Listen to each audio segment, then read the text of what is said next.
Female हज़रात जिनको पेशाब में बार-बार इन्फेक्शन हो जाता है, उन्हें चाहिए कि लाज़मी एक दफ़ा यूरोलॉजिस्ट से मिलें ताकि उनकी असेसमेंट हो सके कि क्यों बार-बार इन्फेक्शन हो रहा है।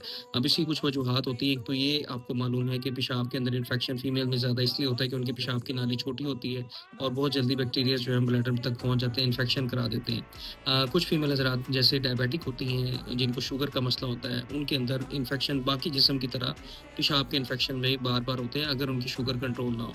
इसके अलावा अगर वजाइनल हेल्थ आपकी अच्छी नहीं है, अब वहाँ से डिस्चार्ज है, पानी आ रहा है, तो उस सूरत में भी बार-बार इन्फेक्शन हो सकते हैं।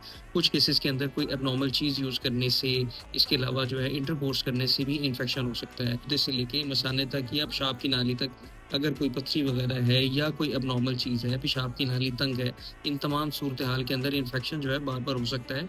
अगर हम उस फैक्टर को ठीक नहीं करेंगे तो इन्फेक्शन कभी भी लॉन्ग टर्म के लिए ठीक नहीं होगा। तो ये असेस करना बहुत ज़रूरी है कि किस वजह से इन्फेक्शन हो रहा है। इसके अलावा जनरल